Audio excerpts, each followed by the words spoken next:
ವೀಕ್ಷಕರೇ, ನಮ್ಮ ಚಳ್ಳಕೆರೆ ಟಿವಿಗೆ ಸ್ವಾಗತ. ಇಂದಿನ ಪ್ರಮುಖ ಸುದ್ದಿ. ಜೀವಂತ ಮಹಿಳೆಗೆ ಮರಣ ಪ್ರಮಾಣ ಪತ್ರ ನೀಡಿ ತಾನೇ ಎಸಗಿದ ಎಡವಟ್ಟನ್ನ ತುರ್ತಾಗಿ ಸರಿಪಡಿಸಿಕೊಳ್ಳುವ ಬದಲು ಸಂತ್ರಸ್ತೆಯನ್ನೇ ಅಲೆದಾಡಿಸುತ್ತಿರುವ ಮೊಳಕಾಲ್ಮೂರು ತಾಲೂಕು ಆಸ್ಪತ್ರೆಯ ವಿಳಂಬ ದ್ರೋಹದ ವ್ಯಥೆಯಿದು.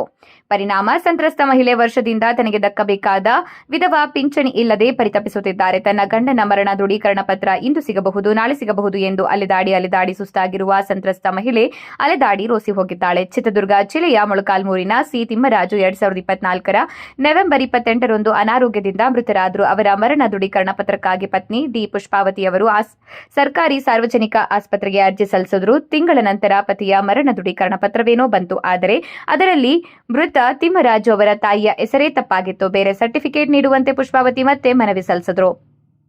ಒಂದೆರಡು ತಿಂಗಳ ಅಲೆದಾಟದ ನಂತರ ಮತ್ತೊಂದು ಮರಣ ದೃಢೀಕರಣ ಪತ್ರವೂ ಬಂತು. ಪುಷ್ಪಾವತಿ ಅದನ್ನು ಸರಿಯಾಗಿ ಗಮನಿಸಲಿಲ್ಲ. ಕೆಲವು ದಿನದ ನಂತರ ಸ್ವಸಹಾಯ ಸಂಘಕ್ಕೆ ಸೇರಲು ಅರ್ಜಿ ಸಲ್ಲಿಸಿದ್ರು.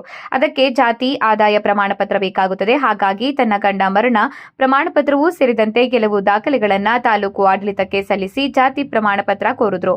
ಆಗಲೇ ಗೊತ್ತಾಗಿದ್ದು ತಾಲೂಕು ಆಸ್ಪತ್ರೆ ತನ್ನ ಗಂಡನ ಮರಣ ದೃಢೀಕರಣ ಪತ್ರದ ಬದಲು ಜೀವಂತವಿರುವ ತನ್ನದೇ ಹೆಸರಿಗೆ ಮರಣ ಪತ್ರ ನೀಡಿದೆ ಎಂದು. ತನ್ನದೇ ಮರಣ ಪತ್ರವನ್ನ ನೋಡಿ ಹಾರಿದ ಪುಷ್ಪಾವತಿ ಆಸ್ಪತ್ರೆಗೆ ತೆರಳಿ ವಿಚಾರಿಸಿದ್ರು. ಆಗ ಈ ವಿಷಯ ಯಾರಿಗೂ ತಿಳಿಸಬೇಡಿ, 10 ರಿಂದ 15 ದಿನದೊಳಗೆ ಸರಿಪಡಿಸಿ ನೀಡುತ್ತೇವೆ ಎಂದರು. ಅಲ್ಲಿನ ಸಿಬ್ಬಂದಿ ಭರವಸೆ ನೀಡಿ ಸಾಗ ಹಾಕಿದ್ರು. ಅದೆಲ್ಲವೂ ಆಗಿ ವರ್ಷವಾಗಿದೆ. ಪುಷ್ಪಾವತಿ ಆಗಾಗ್ಗೆ ಆಸ್ಪತ್ರೆಗೆ ತೆರಳಿ ವಿಚಾರಿಸಿ ಬರಿಗೈಯಲ್ಲಿ ವಾಪಸ್ಸಾಗುತ್ತಿದ್ದಾರೆ. 3 ತಿಂಗಳಿನಿಂದ ಅವರ ದೂರವಾಣಿ ಕರೆಯನ್ನು ಆಸ್ಪತ್ರೆ ಸಿಬ್ಬಂದಿ ಸ್ವೀಕರಿಸದೆ ಉದಾಸೀನ ಮಾಡುತ್ತಿದ್ದಾರೆ. ಮೇಲಿನ ಅಧಿಕಾರಿಗಳಿಗೆ ಹೇಳಿದರೆ ಸಿಬ್ಬಂದಿ ಮರಣ ಪತ್ರವನ್ನೇ ನೀಡುವುದಿಲ್ಲ ಎಂದು ಪುಷ್ಪಾವತಿ ಯಾರಿಗೂ ಈ ಬಗ್ಗೆ ದೂರು ನೀಡಿಲ್ಲ. ಈ ನಡುವೆ ಪುಷ್ಪಾವತಿ ಅವರು ಸಂಡೂರು ತಾಲೂಕು ತೋರಣಗಲ್ಗೆ ತೆರಳಿ ಖಾಸಗಿ ಕಂಪನಿಯೊಂದರಲ್ಲಿ ಕೆಲಸಕ್ಕೆ ಸೇರಿಕೊಂಡಿದ್ದಾರೆ. ಅವರ ಮಗ 8ನೇ ತರಗತಿಯಲ್ಲಿ ವಿದ್ಯಾಭ್ಯಾಸ ಮಾಡುತ್ತಿದ್ದಾನೆ. ಆದರೆ ಅವರ ಹೆಸರಿನಲ್ಲಿದ್ದ ರೇಷನ್ ಕಾರ್ಡ್ ಕೂಡ ರದ್ದಾಗಿದೆ.